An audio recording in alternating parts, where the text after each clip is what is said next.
Good morning. Good morning, good morning, good morning. Good morning, coffee moaners. Oh, wow, look, your comments are transparent up there. So I'm going to look down here. What's going on? I can't see a bloody thing. Morning, everyone. Good morning if you're listening on podcast. Welcome if you're on YouTube. How are we? How are thee? How are thy? How is everyone? Good morning, Faith. Good morning, everyone. Hope you're all well. It's the end of the week. And look, I've just put in the title, or we've put in the title, Marks on One, the joys and horrors of Friday news. And as we know, the news is not good. And as we know, we've talked for nearly 3 to 4 weeks about everything that's been going on in the tragic situation in the Middle East. So we are going to, as we have been in recent coffee mornings, parking that slightly later before the Friday quiz. And of course, you didn't have a Friday quiz last week, did you? Or did you? I can't remember. Good morning. It's your birthday on Sunday, Katie Johnston. Happy birthday for Sunday. It's going to be a live No Name Sunday show. So, Katie, are you a member? Do join us if you are, and we will sing you happy birthday. Today is Michelle's birthday. And Michelle, happy birthday to you. Happy birthday to you. Happy birthday, dear Michelle. Spend a penny in the loo. Happy birthday to you. I sharpened my pencil just for you, Michelle. I did. So big happy birthday to Shell. I'm going to call you Shell today. Shell. Can you call someone who's called Michelle Shelley? I love abbreviated names because I can't have one. It's just Ma. Big happy birthday, and I'm just going to have a glug of some Barocca just for you. How did your garden grow, Stuart G? I don't know. Well, I'll tell you what, actually. There is a Grief and Cadell landing later today, so you're going to have fun with that, aren't you? Morning, Carol Naismith, April Hill, Sean Tucker. Good morning. I've made it. Where has the 2 years gone? The pups don't lie.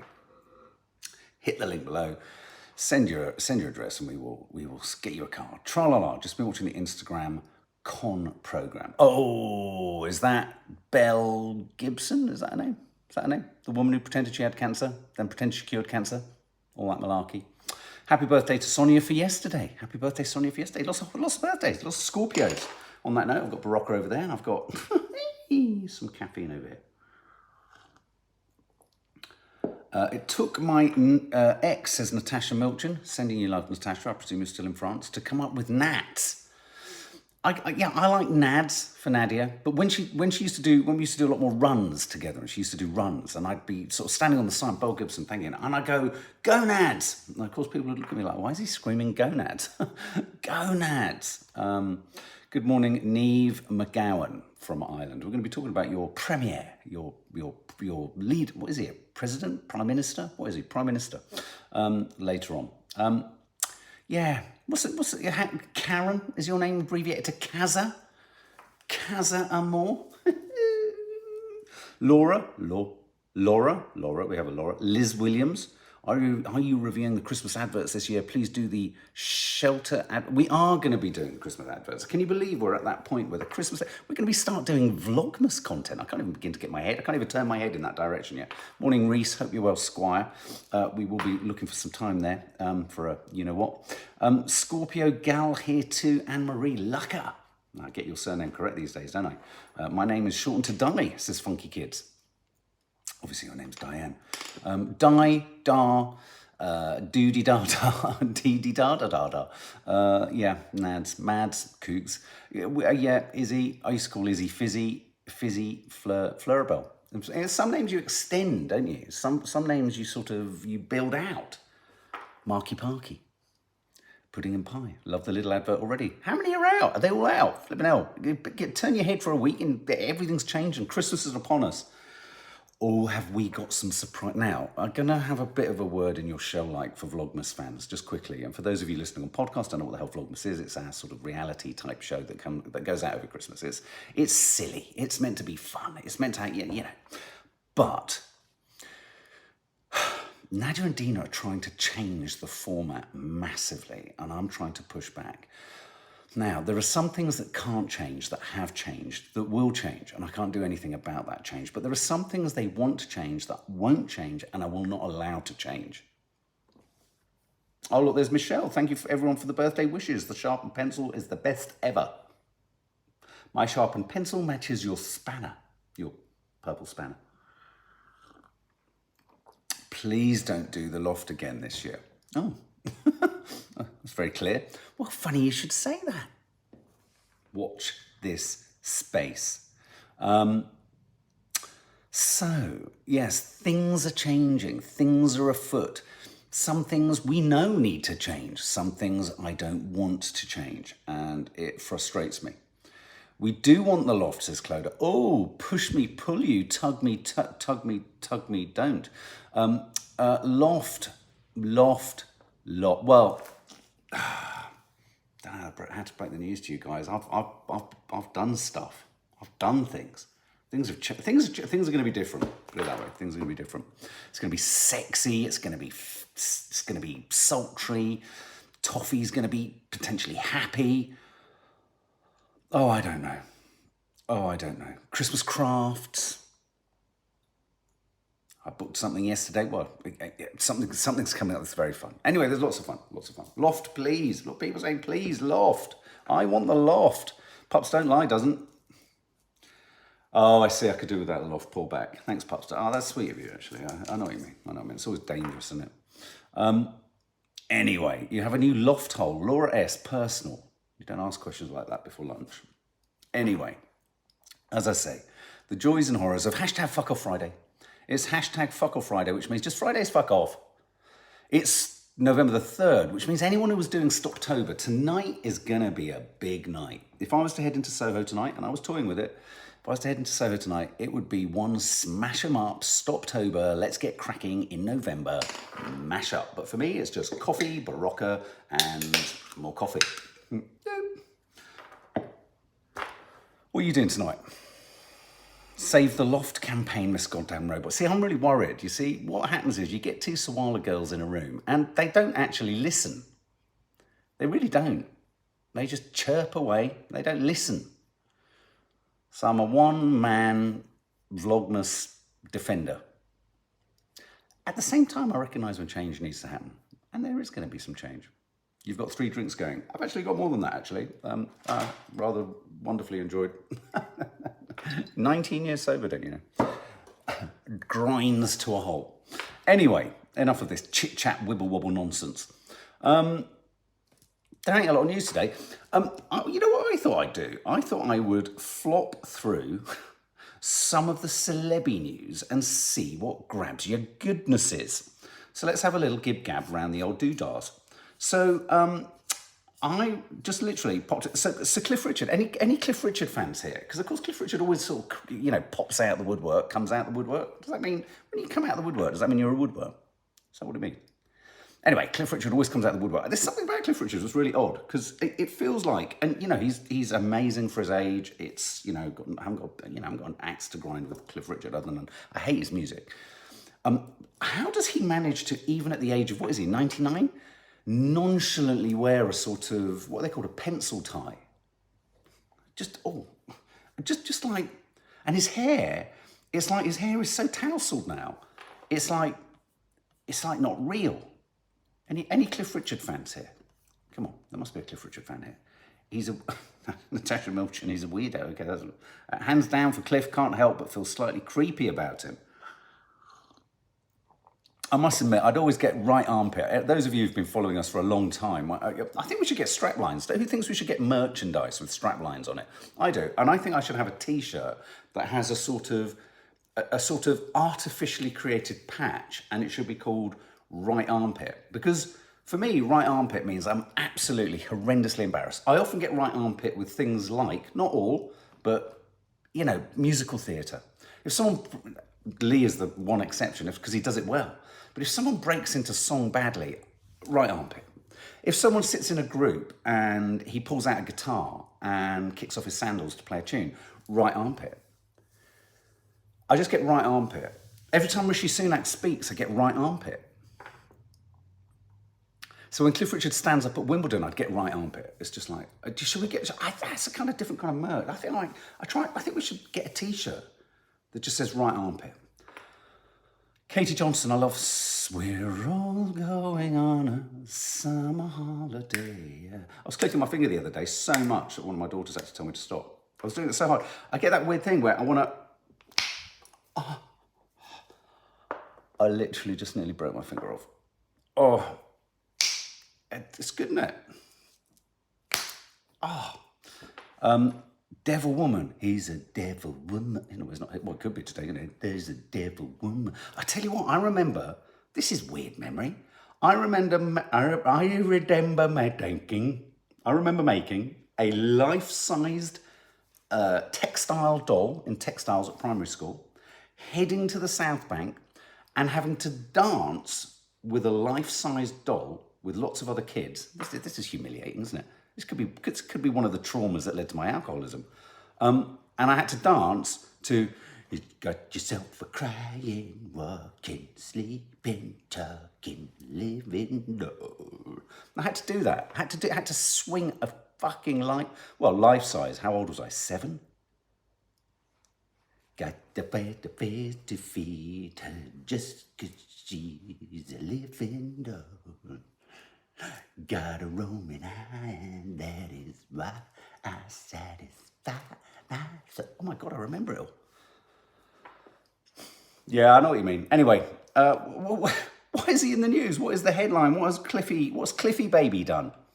Well, in talking about artificial intelligence, he accidentally slipped spoonerist and said artificial insemination. That's literally the news story. That is literally. Sir Cliff Richard left mortified after making blunder on BBC Breakfast as fans feel sick. I suppose hearing the words artificial insemination come out of Cliff Richard's mouth is a bit weird, isn't it? If I'm honest.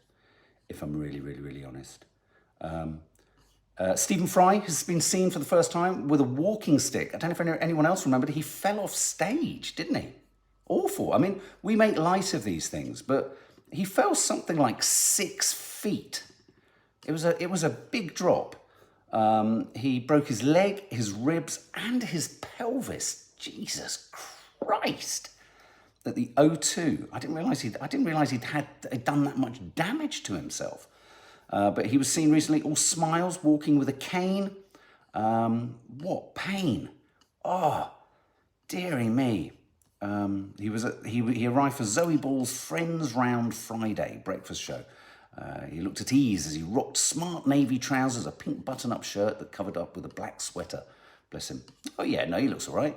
It almost gives him a sort of even more dignified air than he originally had. What else is there in the news? My Mum, Your Dad stars join this morning, and fans can't wait. Janie and Roger are going to join the This Morning team with travel segments. Isn't that lovely? Isn't that lovely? Oh, look, welcome, Carol. Welcome to all the fun. You've got a live, well, I think you've been here before, Carol. Live No Name Sunday show on Sunday, not Saturday. Oh, God, that coffee's good. Going to have to move over to the cold stuff in a minute. I love Stephen Fry, such an intelligent man. He is. He's such an intelligent man. He's a lovely man. He's a lovely man. Terrible pain. I mean, sometimes the most innocuous of falls. I remember leaning down to pick out some Haagen-Dazs from the fridge once. My back went for a month. I mean, obviously it wasn't the ice cream that did it, but it's certain movements. But falling off stage, ouch. So there. Other bits and bobs. Amy Winehouse's dad is suing 2 of her pals because they kept profits from the sale of her belongings. Oh, I don't know. I find, on 2 levels, I found the whole thing a bit weird. I don't know. I find the whole Amy Winehouse estate thing weird, and then I find the whole selling dead people stuff weird. This is Amy Winehouse's dad is suing 2 of her pals after alleging that they kept the profits from selling some of her belongings in the US. He's filed a high court claim. He claims Amy's rumoured lover, Catriona Gawley, and stylist Naomi Parry pocketed a chunk of the $3.3 million raised in Beverly Hills. It all just feels a bit strange, don't you? Selling bits and bobs of yeah. Do you know what I mean? Listen to Britney Spears' book on audio. She had it hard. Oh, you've been listening to it. So they say, I never trusted Amy's dad to. Yeah, I don't know. There's something. I don't know. There's a sort of flint in him that just isn't particularly warm. I don't know what that is. It all feels a bit. No, I don't know what it is. Reese, anytime Amy Winehouse has a state and her dad are mentioned in the same sentence, it always spells trouble. It does, doesn't it? Really does. I'm sending you a coffee cup for your birthday. Oh, Lee, bless you. And the girls love their curly cooks. The envy of standing next to you and JK is hot, ain't it, Hayley? I don't really understand that comment. Sorry, Beth. Sorry. So that's Amy Winehouse. I did see somewhere that the awful person who sort of stalked and threatened Holly Willoughby was in court, but that news story seems to have been pulled down. There is talk that Holly Willoughby is the favourite to front huge BBC show alongside. But wait, can I just ask, what is the Bradley? I mean, I don't have anything against him, but I don't have an opinion. But I'm just curious to know, what is Bradley Walsh's appeal? I just find it so strange sometimes, the people who push through or cut through or resonate. I don't know, is it cheeky chappy? What is it, cheeky chappy? Because he seems a bit grumpy all the time. Anne-Marie Lucker, we talked about the Beatles track about a week ago, didn't we? How they've sort of strained and stripped John Lennon's voice.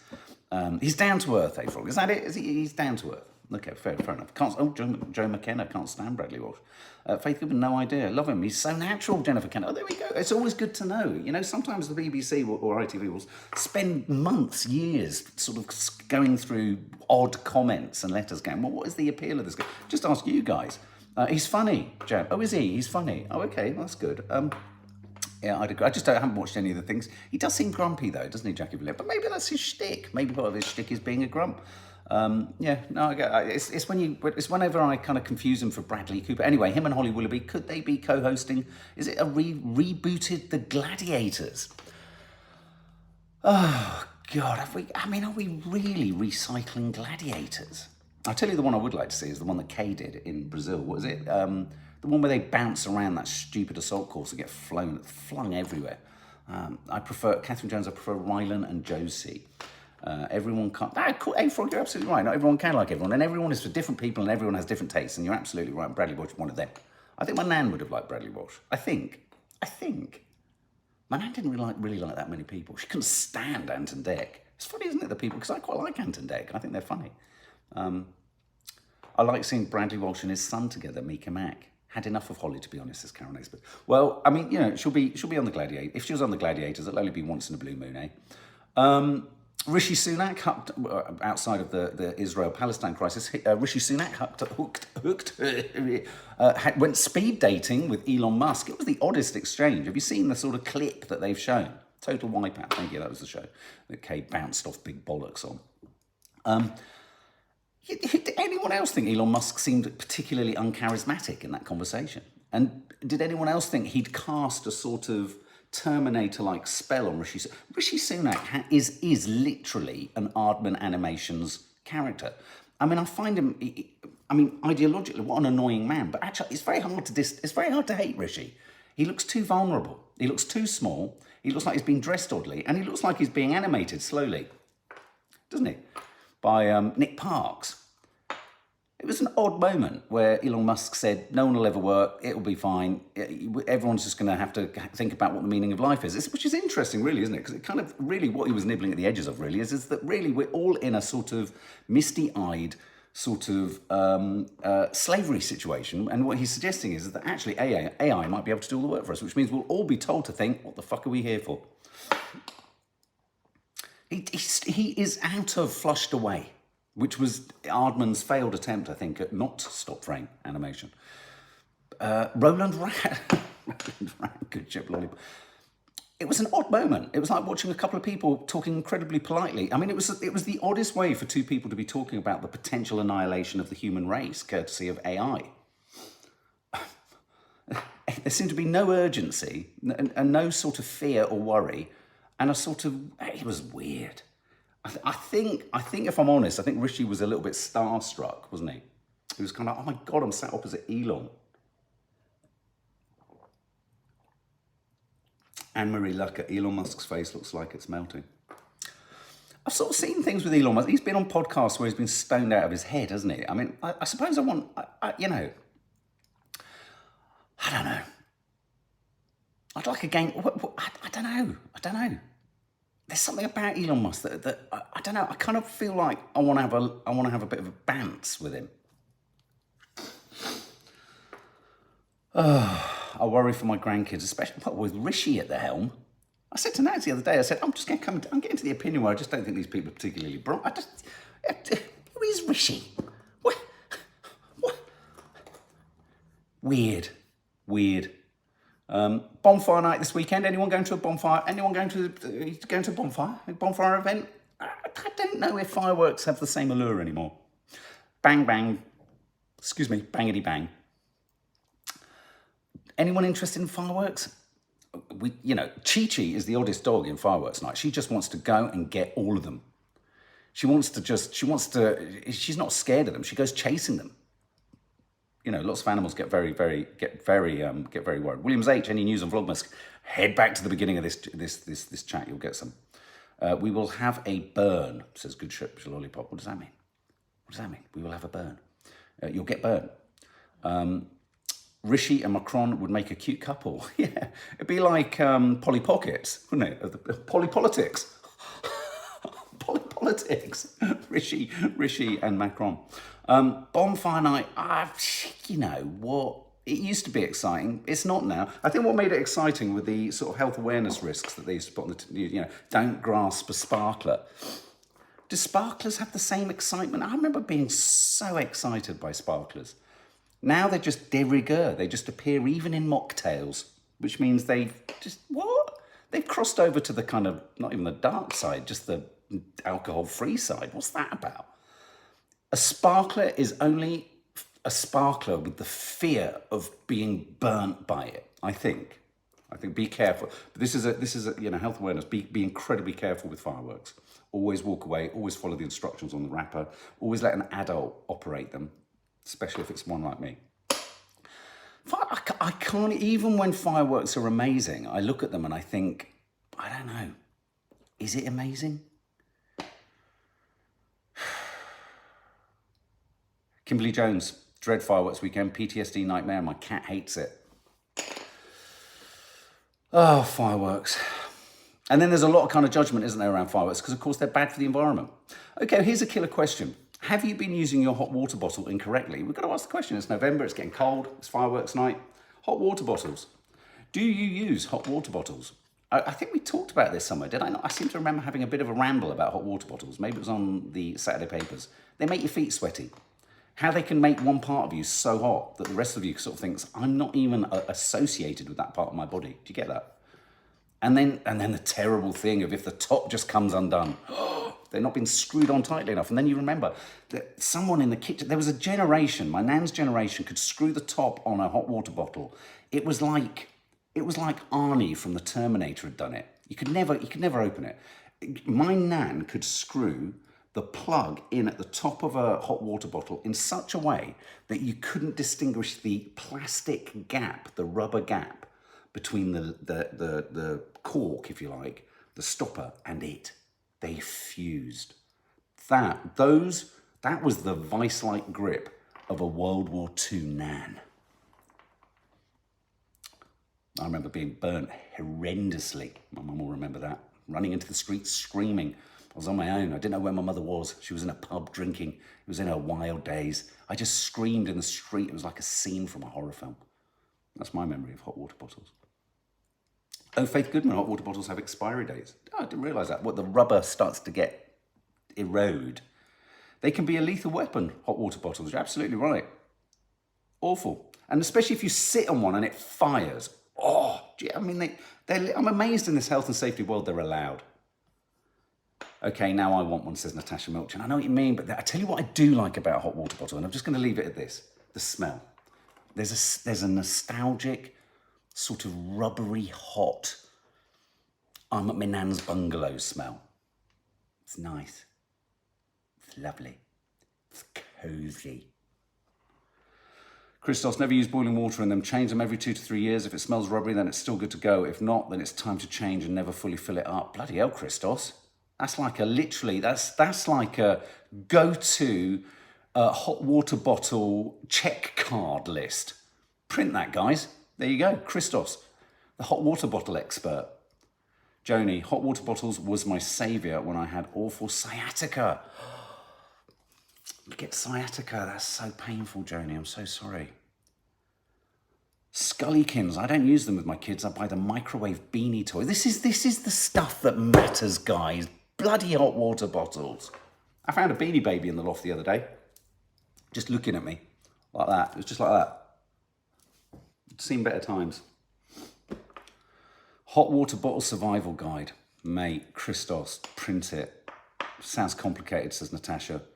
Also, squeeze out, you've got to squeeze out the air before screwing. I made that mistake. I didn't squeeze out the air, tried screwing, and it just fires everywhere. If you're an alcoholic, fill it with booze. That's what I say.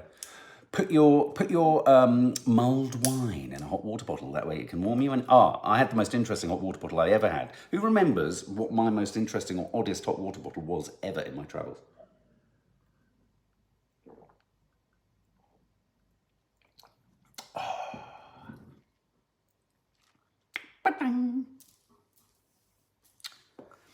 It was my mate's wee, and I'm not lying, it was Ross's wee when we were in the Arctic in a tent and we were cold. And what you would do is if one of you needed to go to the loo, you wouldn't waste that wee, you were so cold. You would wee into a wee bottle and you would hug that wee bottle.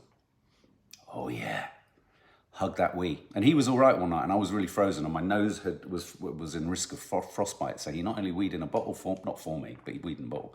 And I then had to, I used it against my face. You use anything. Use anything. You know, like that moment in The Revenant where, was it Leonardo DiCaprio cuts open a horse and climbs inside? I think that's what happened. It's not disgusting, Katie Johnston, when you're surviving. It's not. It's not. Didn't smell it, couldn't see it. Well, I could see it. It was radioactive. Too much information, Carol, sorry. Okay, so we are gonna move on to the Friday quiz. And, but we are gonna go via, I hate to say it, I hate to say this, guys, but we are gonna go via some of the more serious news. COVID inquiry hears that Matt Hancock wanted to have the ultimate decision on who could and couldn't die. Are you having a fucking laugh? I think someone made the point last night, which was very valid, that one of the, regardless of the finer details of what the COVID inquiry tells us, I don't think it's going to tell us anything we didn't already know, which was what a bunch of absolute useless idiots were at the helm. Gibbering fools from Oxbridge and such like, all kind of jumping around. But this guy wanting to kind of decide up and above the health services as to who should be prioritised, who should live, who should die. Matt Hancock. Oh my God. I mean, come on. I think the problem that we're going to face after the COVID inquiry is how are we ever going to trust a government again? In a crisis. I think the next COVID, and there will be another COVID, when the next COVID comes, or whatever the equivalent is, how are we going to trust them? We're all just going to look back to Matt Hancock and think, what? Are you having a laugh? So that's big news. That is quite big news. It's kind of been hidden, or it's just not been, because of everything else. Matt Hancock. I want to decide who lives or dies. In the Israel-Gaza crisis, we're not gonna get too detailed or animated about this. It's I think we all know where our position is on it. Come on, ceasefire. Come on, hostages. We must be thinking of the hostages. We must be thinking of the innocent civilians being killed, that have been killed in Israel, and we must be thinking about the vast number and now excessive number of innocent casualties happening within Palestine. I think there has to be an argument now to say that enough's enough. I think Israel have really, pushed, what's it called? Pushed the envelope when it comes to the idea of self-defense. It's not self-defense anymore. It's as the Prime Minister, Irish Premier says, it's revenge. Leo Varadkar, he says it's verging on revenge now, which unless he who if you haven't walked in someone else's shoes, then you can't say but if revenge is justified in Israelis' attacks, I'm sure there are huge numbers of Palestinians who would say that some of what they've done or some of what Hamas have done is also revenge for things that they feel are insufferable too. So, I mean, unfortunately, I think by now, 28 days into the crisis, you are in one of two camps, and I don't think you're going to be budged. Well, I think you're in one of three camps. You're either a heinous terrorist who believes that Israel shouldn't exist, anti-Semite, absolutely deplorable, or you're a sort of Zionist who believes that Palestine shouldn't exist, and all of that land is yours, and there's no innocence in Gaza, absolutely reprehensible too. Or actually, I think there's a middle ground, which is a ceasefire needs to happen, a two-state solution needs to be arrived at somehow. It's incumbent on the West, but the way to get there now is a ceasefire. Enough's enough, has to stop with every day that goes by. And I just do slightly feel, I mean, the sounding coming out of the White House and America is that, there needs to be a sort of humanitarian pause. I mean, these distinctions, a humanitarian pause. Where, when, how, what does that mean? Who's managing it? Who's watching the clock? All that kind of stuff. Who dictates the terms? A humanitarian pause.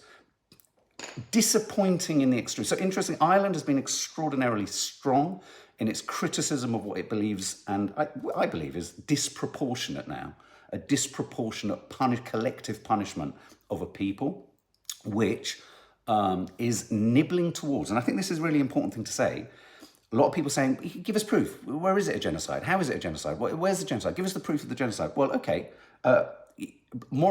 tragically, you can only often prove that a genocide has been sort of instigated, wanted, or attempted after the event.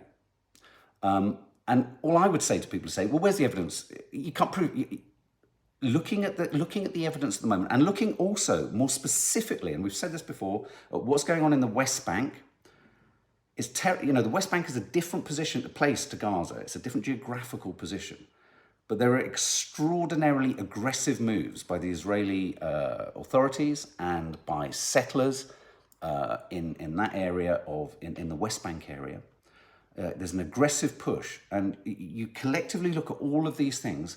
My argument back to the people who say, oh, well, prove it's a genocide, is, okay, well, everything you're doing at the moment, or everything Israel is doing at the moment, is suggesting genocidal tendencies, which, if someone else was accused of that, most normal people will go, oh, okay, well, maybe we need to take stock and think about that, because that's not a good thing. And this is where I think the Western leaders are at fault, because they haven't put in any checks or balances, and they are absolutely not using, I think, the correct language that's required with the Israeli government, with Netanyahu specifically. But the Irish Premier is. Now, the problem we've got today in this crisis is that the leader, leader of Hezbollah, which is an Iranian-backed militia, terrorist group in Lebanon, who are likewise themselves pushing back against land that they believe is not rightly now owned or occupied by Israel. That the Hezbollah chief, Hassan Nasrallah, is making his first speech today on the Israeli-Gaza war. And the fear here is that if Hezbollah gets sort of, animated and involved, then there will be a war on two fronts.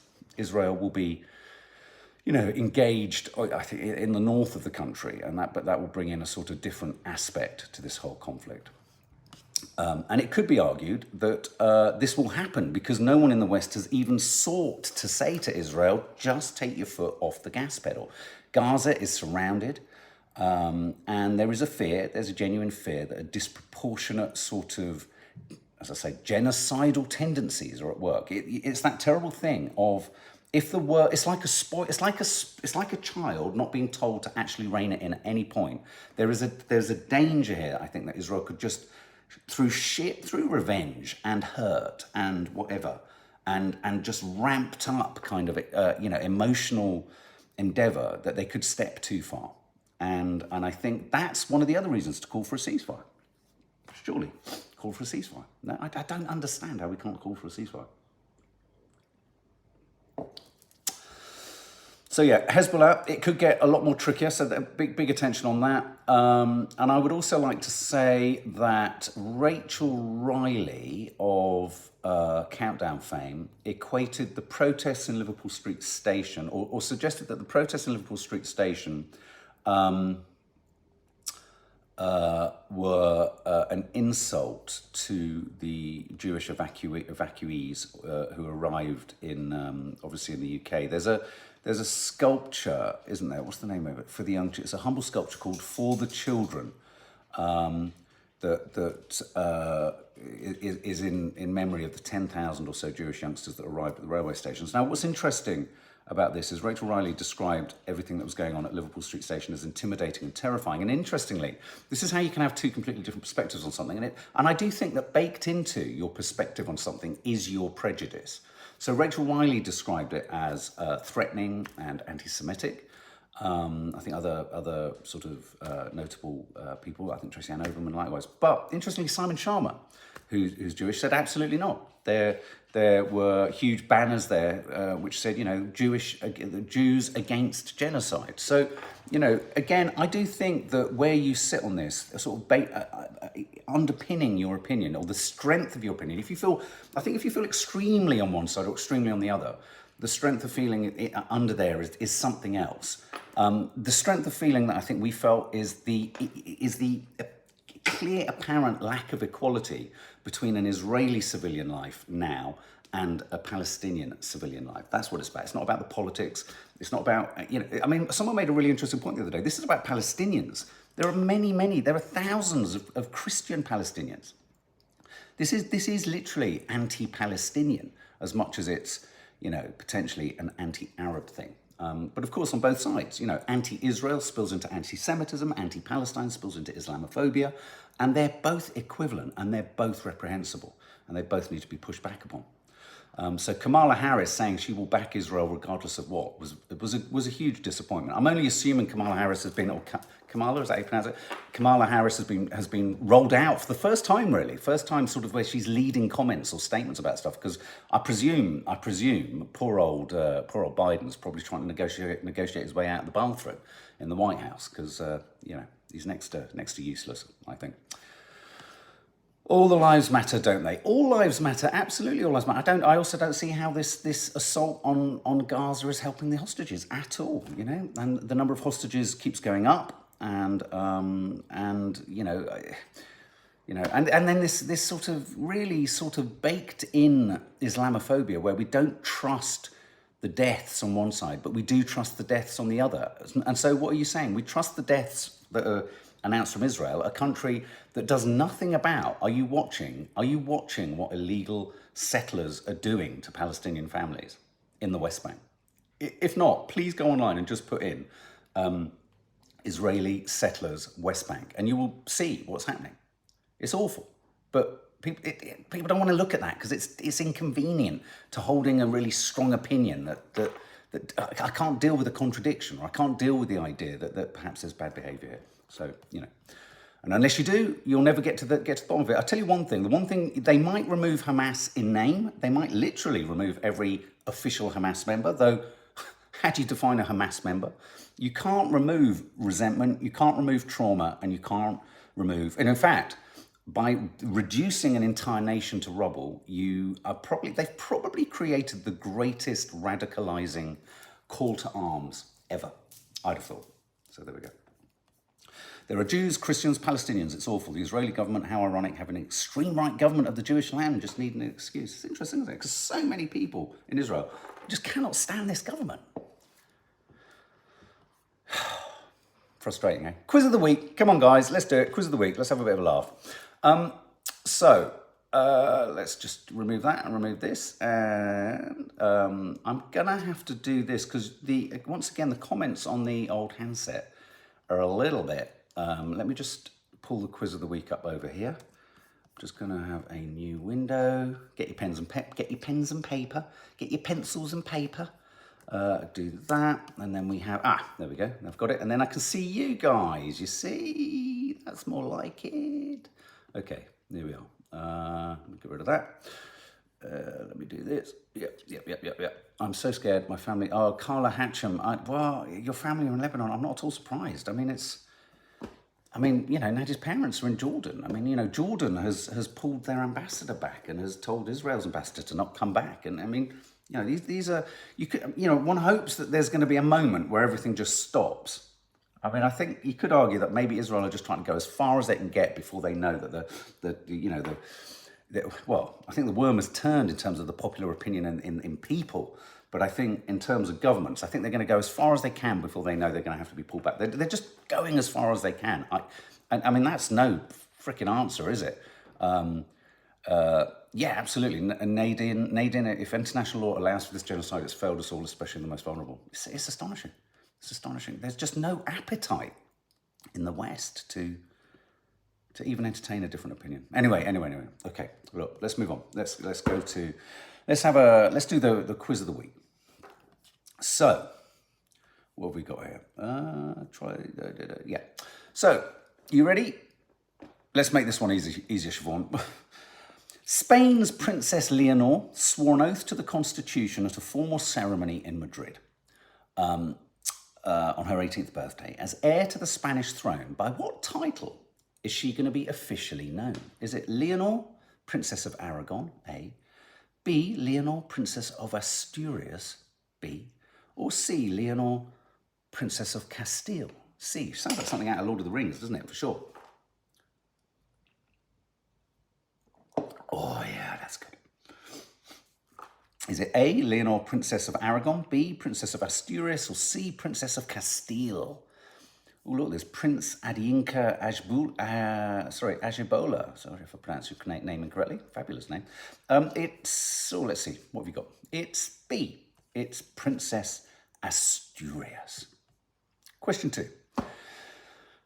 From a real princess to a pretend one, as Halloween saw celebrities turn out in fancy dress, at supermodel Heidi Klum's party, singer Camila Cabello dressed as Anne Hathaway. But what did Heidi Klum dress as? What did Heidi Klum dress as at Halloween? A, an egg, B, a peacock, or C, a worm? What did Heidi Klum dress as? A, an egg, B, a peacock, or C, a worm at her Halloween party? What have we got here? Lots of you saying a worm. Reese Roberts is saying a peacock. Fifi's saying an egg. I would have said a worm, but it's a peacock. Question 3. Well done, Sean Thomas. More than 50 years after the Beatles broke up, the band released their last song, Now and Then. Based on a 1970s demo recording by John Lennon, the track also contains backing vocals from which other Beatles classic? A, Eleanor Rigby, B, Norwegian Wood, or C, She's Leaving Home? From which other Beatles classic does the new release of the Beatles, the new song released by the Beatles, their last song, from what other track does it have the backing vocals from? Was it A, Eleanor Rigby, B, Norwegian Wood, or C, She's Leaving Home? Yeah, it was the worm last year. Well done. Which is it? April Hill says A, Eleanor Rigby. Lots of you saying C, no, say it's Eleanor Rigby. Question 4. The official inquiry into COVID in the UK released reams of eye-opening WhatsApp messages from inside government as Boris Johnson's top aides were questioned. Which of these was not attributed to the former Prime Minister? So which of these 3 quotes did Boris Johnson not say? A, get COVID and live longer. B, Hancock has got to go, Joker. Or C, I no longer buy all this NHS overwhelmed stuff. Which of those did he not say? A, get COVID and live longer. B, Hancock has got to go, Joker. Or C, I no longer buy all this NHS overwhelmed stuff. Which one of those did he say? Well, did I not answer the last question? What was the last question again? Which was it? Did I do it again? What was the last? I can't even remember. What was the last question? What was I just asking about? Remind me. What was the last question? Someone, quick. I'll remind you what I can't go back. Oh, was it Heidi Klum? Was that number 3? Are we on question 4? Oh no, the Beatles. It was Eleanor Rigby. Sorry. Yeah, the answer was Eleanor Rigby. Thank you. The one that he didn't say was B. Hancock has got to go, Joker. That's ironic, isn't it? Probably worried that Hancock would have decided that he should have died. Imagine that. Maybe that's why. Maybe that's why Matt Hancock wanted to decide who could live and die. Question 5. Footballer Irene Paredes was unable to make her 100th appearance for Spain on Tuesday because of a computer error.